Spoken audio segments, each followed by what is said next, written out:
Mon père était dans le monde des chiens, il travaillait là-dedans comme professionnel, il faisait toutes sortes d'affaires. Il est tombé en amour avec la vocation, le travail, la noblesse que ces chiens-là faisaient avec ces personnes-là.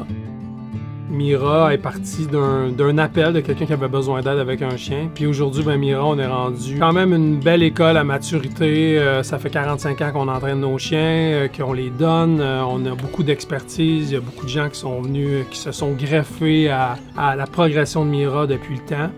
Ce qu'on souhaite, c'est de venir améliorer la qualité de vie là, des personnes qui vivent en situation de handicap, notamment leur attribuant un chien d'assistance ou un chien guide. Notre programme fondateur, c'est le programme de chien guide.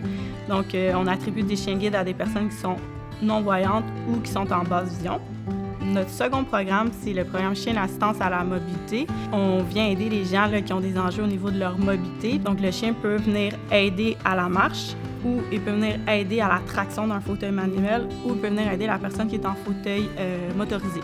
Puis les fonctions que le chien réalise lorsque la personne est en fauteuil motorisé, ça peut être des fonctions de rapport d'objets, de déshabillage ou d'ouverture de porte. Puis sinon, notre troisième programme, c'est les jeunes entre 5 et 21 ans, là, la moyenne d'âge, qui ont un trouble du spectre de l'autisme. Fait que c'est la simple présence du chien là, qui vient vraiment les aider là, au niveau de différents enjeux là, qu'ils peuvent avoir.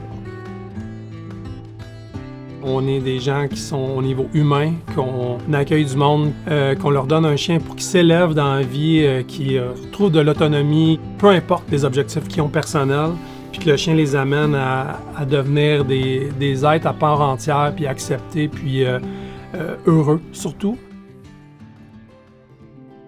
Les chiens d'assistance, Mira, c'est plus que des chiens de travail, ça devient des partenaires de vie. Puis nos donateurs, ils connaissent la valeur de ces chiens-là dans le quotidien de nos bénéficiaires. On parle de jeunes qui sont retournés à l'école, de parents qui ont recommencé à avoir une vie de couple parce que leur enfant TSA avait son chien. Mira, la force qu'on a, c'est qu'on étend notre expertise à différents programmes. On mise beaucoup sur la recherche et le développement pour que la relation chien et humain puisse bénéficier à d'autres types de clientèle. Fait que je pense que cette volonté-là de toujours vouloir s'améliorer puis de partager notre savoir, je pense qu'il n'y a rien de plus beau que de savoir que tu donnes puis qu'en donnant, tu contribues à changer la vie de quelqu'un. Je pense qu'au final, c'est mission accomplie, là.